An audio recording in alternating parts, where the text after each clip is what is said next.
Então vamos lá? Bom, como saber a hora certa de comprar Bitcoin, né? Nessa segunda-feira ali, quando eu acordei, o Bitcoin estava custando aí em torno de 189 mil reais. Acordei nas pressas ali, pensando em fazer um aportezinho.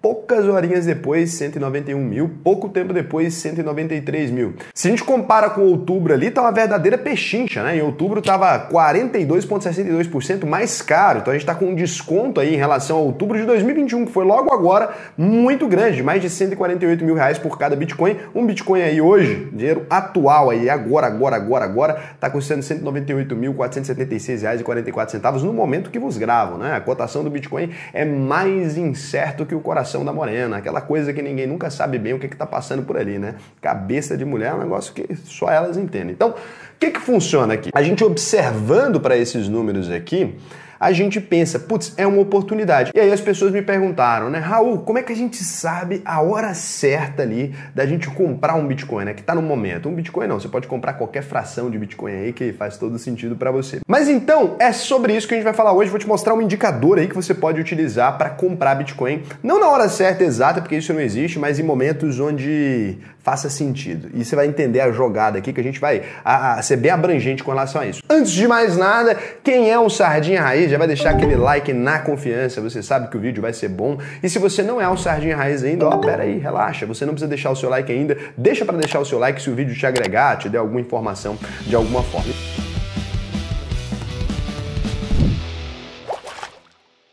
Então, antes da gente começar isso aqui, você vai precisar de algumas informações básicas. Aqui, se você não entende Bitcoin, eu vou deixar o vídeo aqui que eu fiz explicando o que é o Bitcoin completo e tudo isso. Então, você precisa assistir esse vídeo para entender esse outro, porque se você não sabe sobre Bitcoin, não vai adiantar nada o que você vai ver aqui, né? Porque hoje eu vou te ajudar a identificar um bom momento para comprar Bitcoin. Então, quais são as diferenças aqui entre o Bitcoin e os fundos imobiliários, ações ou mesmo os investimentos de renda fixa, né? Por que o investidor tradicional ele tem dificuldade de saber se ele está comprando em um bom momento, se ele está comprando barato, se ele está comprando caro? Diferente de ações e de fundos imobiliários ali, por exemplo, o Bitcoin não tem indicadores claros, faltam indicadores claros. E aí alguns caras ali, uns especialistas já vão dizer, Raul, claro que tem. Você poderia dizer, por exemplo, assim, se um país está aceitando o Bitcoin ou se ele se recusa a aceitar Bitcoin, a gente teve ali uma mudança nesse paradigma. Afinal, o Bitcoin é uma moeda, né? Se um país fala, ó, meus cidadãos não podem utilizar essa moeda, ou os meus cidadãos são incentivados a utilizar essa moeda, como a gente viu acontecer no caso de El Salvador. Isso seria um grande ponto ali, um grande ponto a favor ou contra o Bitcoin. E aí eu fui analisar esse pensamento aqui e eu fui na estrutura. Esse pensamento acaba sendo raso, porque olha só, a China é o país com o maior número de habitantes do mundo. Então, não sei se vocês concordam comigo, ela tem o maior impacto ali quando a gente fala de cidadãos no mundo, né? Hoje em dia são 1.433.793.692 chineses no planeta. Para você ter uma ideia, o Brasil tem 200 milhões de habitantes ali, a gente é um dos países mais populosos do mundo, tá? Não é que a gente é pequenininho em população, não, é a China que é grande, importante lembrar disso, né? Igual quando você pega ali o Gustavo Borges, o nadador, sabe ele? Eu conheci ele pessoalmente, eu que sou um cara que tem 1,86 m, eu olhei para aquele cara e me senti um anão, né? Aí não é eu que sou pequeno, ele que é grande, então a gente tem que entender aqui que a gente não tá tão atrás, né? Porque a China é grande. Então, no final de setembro de 2021, a China deu uma canetada ali, ela meteu o louco, falou, tá proibido o Bitcoin aqui, ela proibiu o Bitcoin abruptamente, isso virou matéria no mundo inteiro.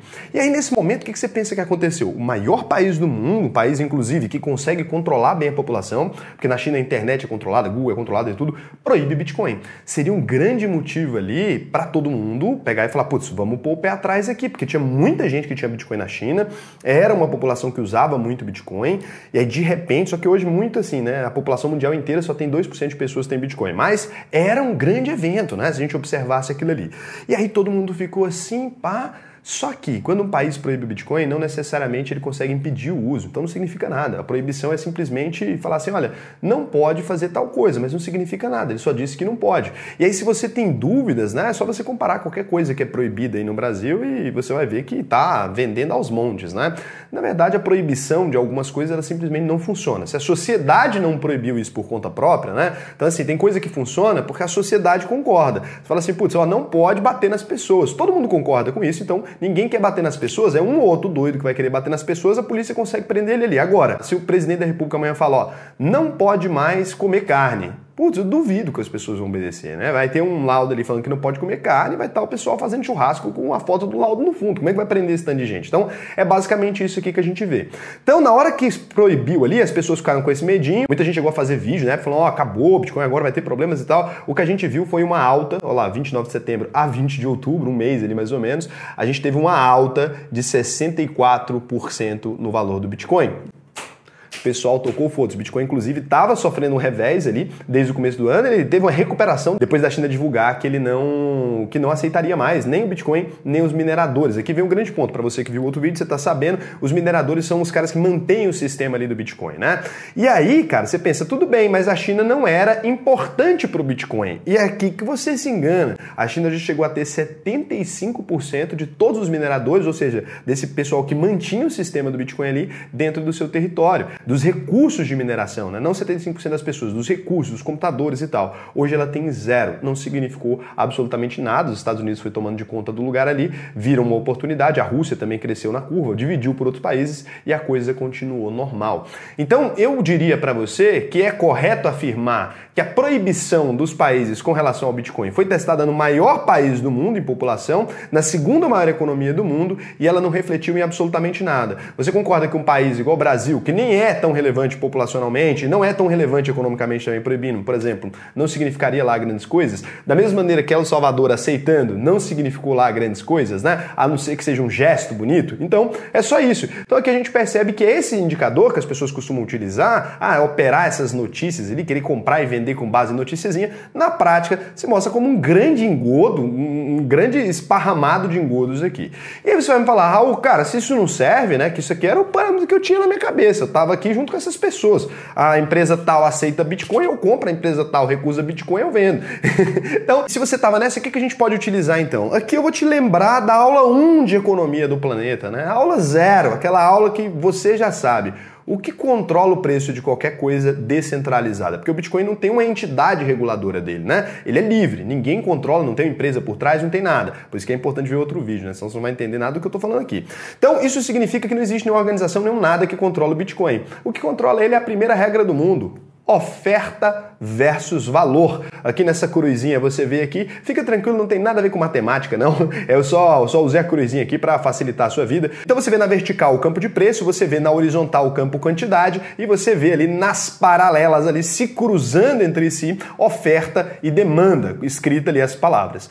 Então, aqui a gente vai ter que fazer um exemplo. Vocês sabem que eu gosto da historinha, não consigo fazer vídeo sem contar a historinha. A gente vive num mundo, então, imaginário. Imagina que existe eu, você e mais 3 pessoas ali, né? Eu tenho 5.000 bitcoins e você tem 1 bitcoin. E as outras 3 pessoas não têm nenhum bitcoin ali. Nesse mundo hipotético, você imagina que as 3 pessoas ali, então, que restam nesse mundo, eu tenho 5.000 bitcoins, um monte de bitcoin, você tem um só, essas pessoas não têm nenhum e elas querem muito um bitcoin. E aí eu sou um ditadorzinho. Eu falo pra elas, não, eu sou colecionador de Bitcoin, nunca venderei e tranco meus Bitcoin na carteira e jogo fora. Então ninguém mais tem como mexer nos meus Bitcoin. Nem eu mesmo tenho como pegar esses Bitcoin de novo.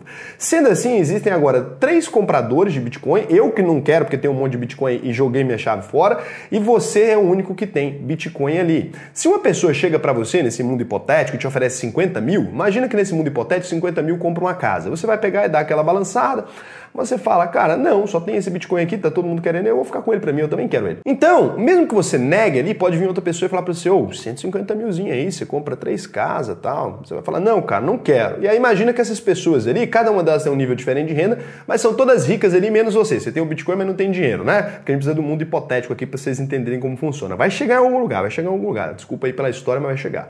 Se todos eles querem aquele Bitcoin, a disputa por aquele Bitcoin, ou seja, a disputa de preços, como fosse um leilão da vida real, vai começar a acontecer. E isso vai levar o preço dos Bitcoins ali às alturas. Até que em algum momento alguém pode chegar para você e falar assim, putz, eu te ofereço 10 milhões nesse mundo hipotético, que é suficiente para você viver o resto da vida sem trabalhar, não fazer mais nada, nunca mais, e para você poder inclusive sair desse mundo hipotético de 5 pessoas e voltar para a civilização, porque ninguém quer ficar aqui, né? E aí nesse momento pode ser que nesse prêmio ali, com esse nível de dinheiro, você decida vender, ou senão o Bitcoin continuaria subindo de preço, né? Porque se as pessoas querem mesmo ele, se tem uma demanda por aquele produto e não tem ninguém querendo vender, a tendência é que o preço suba.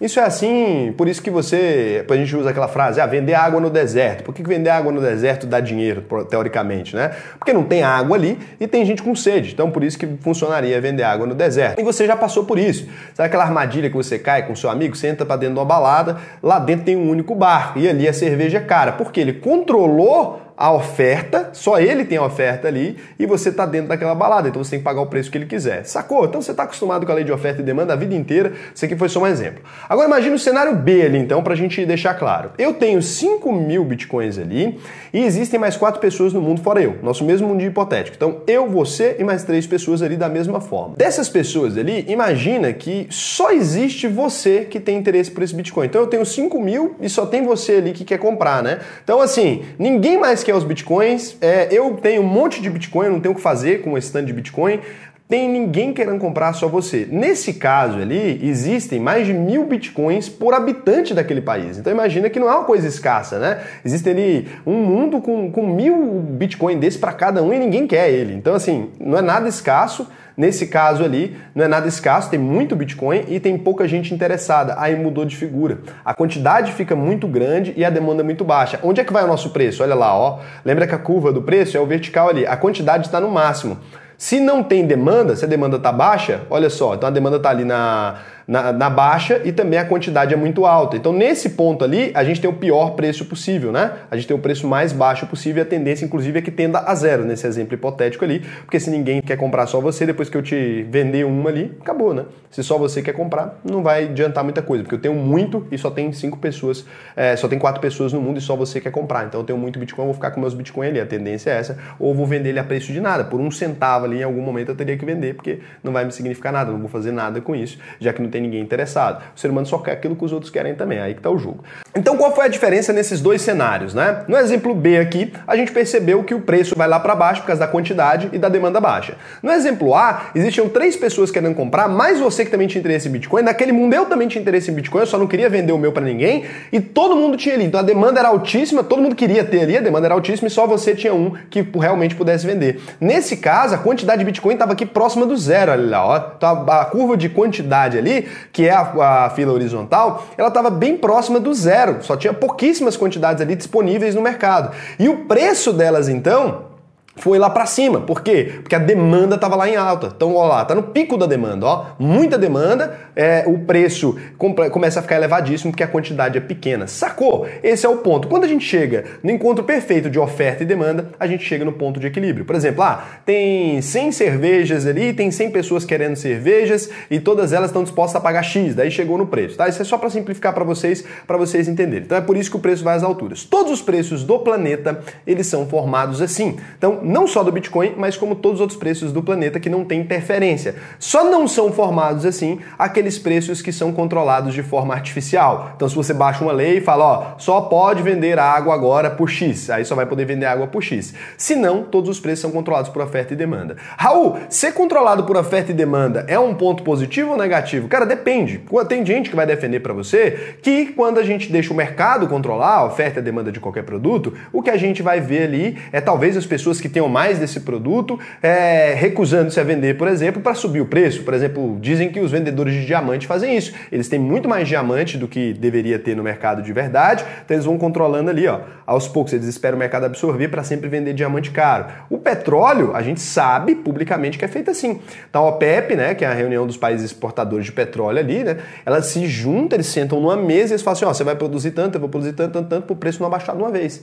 E aí eles vão produzindo assim. É claro que nem sempre eles conseguem encaixar, porque tem um outro fora da OPEP que acaba vendendo por fora. Então, é assim que funciona. E aí, assim, na hora que você compreende essa lógica, olha o tanto que fica fácil o mundo para você, né? É por isso que a areia não vale nada, tem em todo lugar, ninguém quer comprar areia em pequenas quantidades. Você vai comprar areia quando você vai fazer uma casa, você compra muita. Ninguém quer comprar areia em pequenas quantidades, tem mais de 7 quintilhões, 504 trilhões de grãos de areia na Terra, então é a areia que não acaba mais, é esse o número mesmo, eu pesquisei para falar para vocês aí. Então, tem esse tanto de areia na Terra e tem ninguém querendo comprar essas areias. E a gente olha para o ouro, por exemplo, aí mudou. Né? Por que o ouro é caro, diferente da areia que é barata? Se você olha para o ouro, hoje a gente tem 50 milhões de quilos de ouro, eu não gosto de falar o número em tonelada, né? 50 milhões de quilos de ouro aí na Terra que ainda não foram minerados. Então a gente estima aí que além disso, né, além desses 50 milhões que ainda não foram minerados, a gente já teve aí 190 milhões de quilos de ouro que já mineramos ali. Então, pareceu muito ouro para você, né? 190 milhões de quilos, só que isso aí seria suficiente só para encher 4 piscinas olímpicas ali, não daria para quase nada, né? Então é pouquinho ouro que tem na humanidade, daria aí, né? Todo o ouro que já foi minerado daria aí, então 32 gramas ali mais ou menos por habitante do planeta Terra. E você vai entender onde eu vou chegar com isso aqui, cara, até na coisa do preço ali. Fica atento isso aqui, eu sei que às vezes você quer pular, mas aí você perde o racional da coisa. Mas se quiser, tem sempre a minutagem aqui, porque eu gosto de contar as coisas bem explicadas para você entender e não ter que ficar vendo 1000 videozinhos ali que não vai te dizer nada. E aí, boa parte desse ouro que já foi minerado, desses 190 milhões, se a gente dividisse por habitante do planeta, então daria só 32 gramas por pessoa. Só que quando a gente olha para a curva real, a gente tem países ali, por exemplo, como os Estados Unidos, com 8.133 toneladas de ouro, Alemanha com 3.362 toneladas de ouro, Itália com 2.451 toneladas de ouro. Então, esses países todos têm muito ouro nas suas reservas. Ficam disponíveis, então, para a gente só 157.315.000 toneladas de ouro ali de disponibilidade para a gente. E desses, 90 milhões já estão confeccionadas em joias. A gente tem ali um monte de ouro já sendo utilizado em celulares e tal. O que deixa disponível de ouro aí para você que quer fazer um anelzinho de noivado, para você que quer comprar uma joia, uma quantidade ínfima da quantidade de ouro que tem ali. Por isso que o ouro é tão caro e tão valorizado pela humanidade. E por isso que os bancos centrais também têm ele. É uma coisa que todo mundo dá valor e uma coisa que é escassa na natureza. Então, se todo mundo dá valor naquilo e não tem onde achar, o preço subiu, você entendeu? Então, aqui agora que você entendeu a jogada, você entendeu por que o ouro é tão caro, né? E ele já era valorizado pela humanidade, porque uma das grandes coisas que as pessoas têm contra o Bitcoin é falar que ele não serve para nada. O ouro já era valorizado pela humanidade muito antes dele ser usado em semicondutores, nessas coisas de computador e tal. Ele era valorizado como adorno, as pessoas simplesmente queriam ter ouro ali. Ele não tinha utilidade específica, ele era uma utilidade decorativa, né? E essas barras de ouro dentro de lugares ali guardados pelo governo serve para quê? Para nada, para guardar valor. E aqui a gente vem no e o Bitcoin. Você achou que tem pouco ouro no mundo? Bitcoin a gente tem ainda menos. No total, vão existir na história da humanidade apenas 21 milhões de bitcoins, nenhum a mais e nenhum a menos. Isso está na programação do Bitcoin. O que daria, se a gente dividisse pela população mundial, 0,0028 satoshis, né? Depois da vírgula, tudo satoshi no Bitcoin por pessoa. Então, é pouca gente que vai ter um Bitcoin inteiro no mundo. Eu tenho um Bitcoin. Quem tem mais de um Bitcoin aí está num grupo raro, seleto do planeta.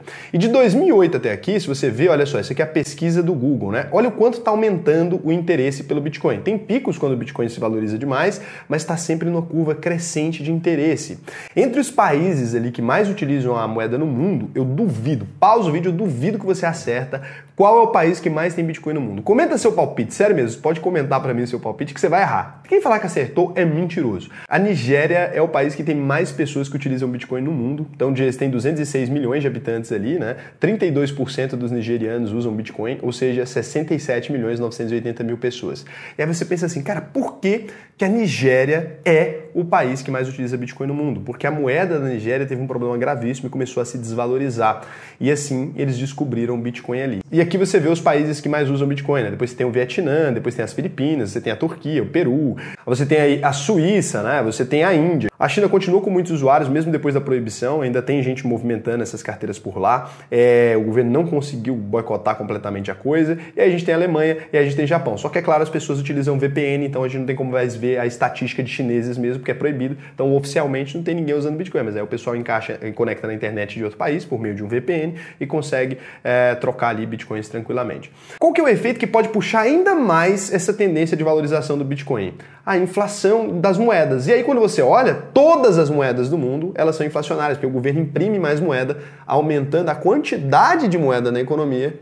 E quando aumenta a quantidade sem aumentar necessariamente a demanda por essas moedas, a gente tem ali inflação, né? A gente tem aquela moeda perdendo valor loucamente. Eles imprimem uma moeda com base em nada, não tem lastro essa moeda, é só cuspe do governo. Aqui você vê o dólar desde 1913 aí, então ele já perdeu mais de 90% do valor dele, ele acabou de perder mais valor agora recentemente. O real, cara, foi criado ali em 1994, já está extremamente desvalorizado também.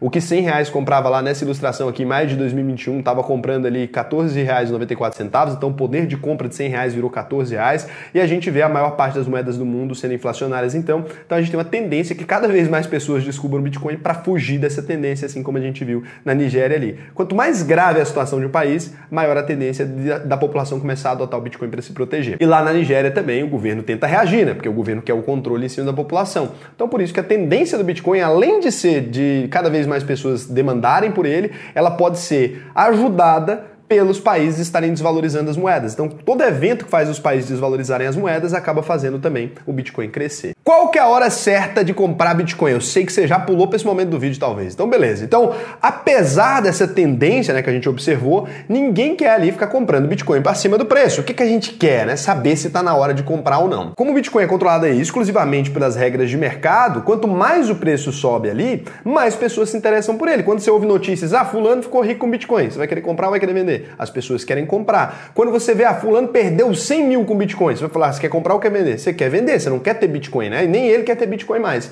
Então, essa parece ser uma boa ideia, porque você vai comprar quando o negócio estiver subindo e vai vender quando o negócio estiver caindo. Só que olha a fórmula direito, você comprou por 100, caiu para 80, você vendeu, você perdeu 20. Se você repetir isso vezes o suficiente, o que vai acontecer ali é você ficar sem dinheiro nenhum.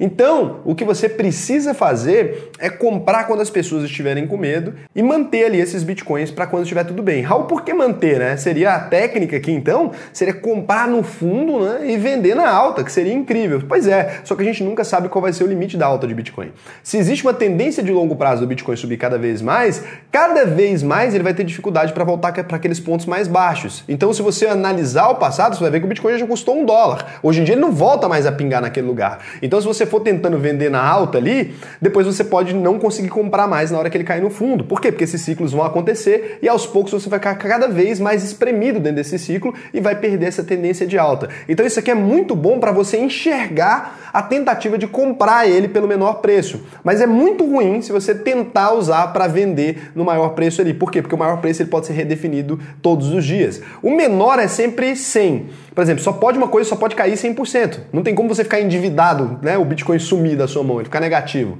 Você só tem como ganhar infinito, mas perder infinito é impossível. Então, nesse ponto, o máximo que pode acontecer é valer 0, mas não tem como valer menos de 0. Porque no máximo você vai conseguir comprar ele mais barato ali nas quedas, né? Ou a 0, que acontecesse, mas para cima você não consegue encontrar o ponto de novo. Não sei se deu para vocês entenderem, mas a mecânica é essa. Para cima não tem limite, para baixo tem limite, tá bom?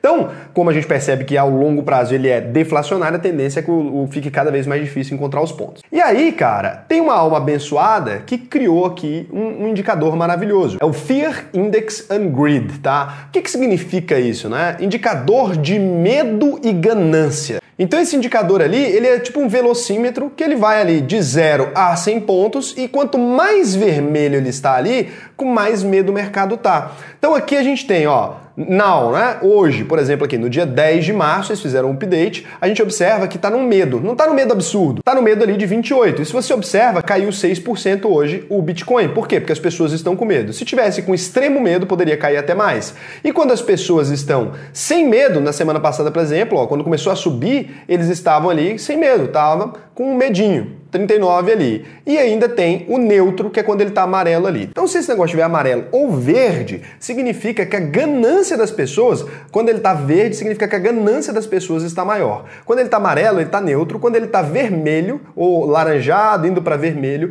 significa que as pessoas estão com medo. Nesse indicador aqui, significa que você tem que comprar sempre na hora que a população tiver com mais medo. É essa a técnica. Quanto mais as pessoas estiverem com medo do Bitcoin dar errado, quanto mais pessoas quiserem vender o Bitcoin, mais baixo estará o preço. Se você compra nesse momento, você comprou mais baixo. E na hora que a ganância subir de novo, você vai estar com aquele Bitcoin ali. Foi exatamente isso que eu fiz aqui nesse Rios que vocês conseguem ver. Olha só. Bom dia para você que já acordou vendo que o Bitcoin caiu 13% nos últimos 5 dias. Eu estava aqui tomando meu café, né? Fui dar uma olhada também no indicador de medo do mercado. Bom, o indicador de medo está no medo alto já ali, ó. Quando esse indicador está nesse nível, significa o quê? Que está num dos melhores momentos possíveis para comprar. O problema do Bitcoin é que o mercado é aberto o tempo todo. Enquanto eu estou aqui bebendo esse café bem tranquilo, isso pode mudar de uma hora para outra e eu acabar perdendo a oportunidade, né? Mas aí eu tenho que gravar o vídeo para vocês, mas eu devia estar mesmo era comprando. Eita, Bom, aproveitei para comprar aí 0,25 Bitcoin, agora é só comemorar, vambora. Então vocês viram aí no Rios, eu comprei ali 0,254,33,903 bitcoins ali, né, satoshis no caso, que é zero depois da vírgula, ou seja, 0,25 bitcoins. Eu paguei ali 48 mil, atualmente aí tá 50.251, né? E aí, nesse momento, depois que eu comprei ele por esse preço ali, que ele tava lá no 191, alguma coisa assim, aí você pode dizer assim, Raul, mas que loucura, depois disso, olha só, algumas horas, alguns dias depois ali daquele rolo que você tava, o Bitcoin faz 209 mil. Por que você não pegou e colocou esse dinheiro no bolso? Você podia ter ganhado mais de 7 mil ali, né? Até mais do que isso. Você podia ter ganhado uma bica ali se você tivesse vendido ele. Por que você não vendeu ele naquela hora? É aqui que é o engano redondo de muitos, né? Você pode achar que eu não tive um ganho numérico agora, porque mesmo se eu vendesse hoje ainda, eu ainda ganharia R$ 2.251,38. Então, se eu vendesse agora o Bitcoin, você concorda comigo que eu teria que vender ele e alocar em outro ativo? Então, eu vou ter que ou vender e deixar em reais, e aí olha, o real tá só assim e a curva do Bitcoin de longo prazo ela é assim, ou eu teria que necessariamente alocar em algum ativo. E eu enxergo o Bitcoin como uma medida de proteger o meu dinheiro e como um ativo que eu sou entusiasta e que no futuro vai possibilitar aqui a gente ter uma sociedade cada vez mais livre e menos dependente dos políticos. Então assim, não pretendo vender de maneira nenhuma, eu queria mostrar para vocês o indicador e como que ele funciona, expliquei tudo para você, porque a gente precisa sempre de uma base econômica. Eu sei que vocês querem pular e pode pular o vídeo, você vê que é a minutagem, eu deixo pronto para pular, né? Não tô nem aí com isso, mas eu acho importantíssimo a gente entender o conteúdo inteiro. Agora o seguinte, você, cara, você quer aprender a investir de verdade? Eu não tô falando só, Bitcoin, essas coisas não. Isso aqui você entendeu o ponto de comprar, já expliquei para você a teoria do Bitcoin, mas se você quiser entender realmente a estrutura do Bitcoin, quiser entender sobre outras criptos, se você quiser entender a função do investimento em Bitcoin ou em Ethereum, dentro de uma carteira ali de ações, de fundos imobiliários, de outros ativos, se você quiser aprender a fazer o seu dinheiro trabalhar por você, se você quiser realmente chegar um dia a viver de renda, tá aberta a nova turma da UVP, começa no dia 21 de março agora, você já pode clicar aqui, então eu vou recomendar que você clique aí no link da descrição ou acesse a uvp.com.br, abre lá. Por quê? Porque a gente está chegando perto de começar a nova turma, ainda dá tempo de você entrar, vai ser uma turma sensacional. E lembrando, né, se você não aprender a investir, eu devolvo 100% do seu dinheiro, você pode confiar em mim, você sabe que eu tô aqui todos os dias com vocês. E é isso, cara, é realmente uma coisa que muda a vida da pessoa, tá? Pode perguntar para todo mundo que fez. Um beijão para você e até o próximo vídeo.